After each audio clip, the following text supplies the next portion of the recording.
Well, we're very lucky this evening because on the past Sunday evenings we've always invited some people up to talk about their involvement in the community, and I imagine that the person who's with us tonight probably knows more about what's going on than just about anyone else, because he's the editor of the local Weekly Herald newspapers, and it's Peter Edwards. So evening to you, Peter. Good evening. Good evening. Nice of you to come along to Radio Enfield this evening. Pleasure to be here. How long have you actually been involved now with the Weekly Herald? I have been involved with the Weekly Herald since 1944. I've had a couple of breaks since then, but virtually over 30 years. So you must have seen quite a few changes in that time in the Herald. Yes, I actually started in Enfield town with the old Enfield Herald, which has also gone through a lot of changes. The place has become very highly developed. Not always in the right way, in my view. Of course, in those days, the Weekly Herald was quite different from how it is now. There were 5 editions, I think, I'm right in saying. Well, going back further than that, there were 3 editions, actually, the big 3 Weekly Heralds. We were taken over the Thompson organisation in 1968, and they stepped us up to 5 editions. But then we had complications with the amalgamation of the boroughs, which cut right across our circulation areas. And we now do 2 editions, one for the Borough of Enfield and one for the Borough of Haringey. And of course also the sort of size of the papers changed quite dramatically since then, both in thickness terms and also actual page size. Yes, we got with it round about 5th of October last year actually, and went tabloid.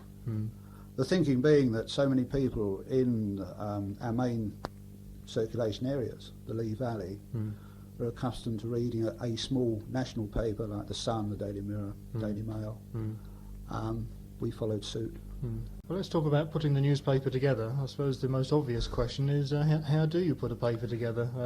With difficulty, actually. No, it's a full-time job. We're on sale every Thursday morning at about 7 in the morning. 2 hours later at 9 o'clock, work starts on the following week's issue.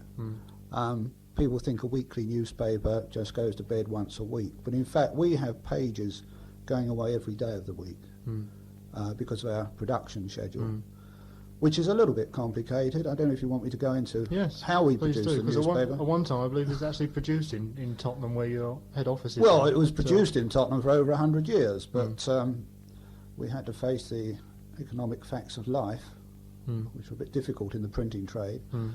And we have no production at Tottenham now. In fact, twice a day a messenger goes up into the wilds of Essex to Saffron Walden, where we have a nice little typesetting operation, who produce the pages up to negative stage. We don't use hot metal anymore, it's all photo web offset. Produced to negative stage, and on a Wednesday afternoon all the pages are sent up to Peterborough. And the paper is actually printed in Peterborough. So quite a complicated process. It is complicated, but we've got it off to a fine art, and we don't get many hiccups. The paper comes down on a large lorry in the small hours of Thursday morning, and is then distributed by our own van drivers locally. That's right. So getting back then, it's 9 o'clock on Thursday morning. Now, where do you get your news from for the following week? Well, we've got 25 journalists. 13 of them are reporters who have their contacts. 7 of them cover the Borough of Enfield. They have routine calls, police stations covering magistrates' courts, council meetings. And of course one of the advantages a local newspaper has that the readers like to take part and they contribute as well as our professionals. What makes good news? What is a good readable news item? As far as a local newspaper is concerned, I think something which gives information to the reader. I think they get enough sensational blood and gut stuff in the national papers. They want to know what's happening in the school that their child's going to, what's happening to the road that they walk down, how much they've got to pay in rates next year. What happened to Mrs. Brown down the road. Little bit of scandal from the police courts, if their neighbour goes to court particularly. Another important part, of course, of the paper, which again a lot of people probably buy the papers for, is the advertising. Obviously you've got used cars, new houses and all the rest of it for sale.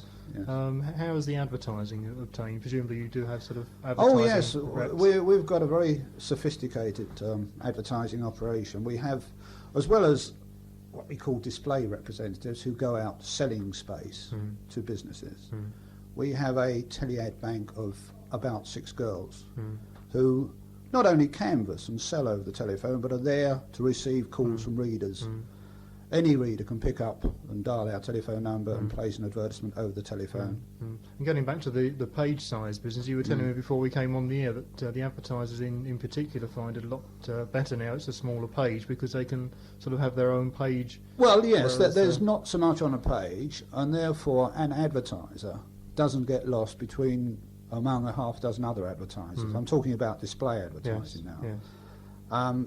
If there's only 2 or 3 advertisers on a page, there's a 33% chance his advertisement's going to be read. Do you think that local papers are becoming, should I say, more community conscious than perhaps they have been of late? I'm thinking of the Herald in particular, with you had the recent coverage of the Wendy's Walk marathon from one end of the country to the other. Yes, that was a fantastic promotion, yes. Also, you've been involved in the Enfield Town Show as well this weekend. Yes. Do you think that this is sort of the thing that the local papers are going to be more involved in future?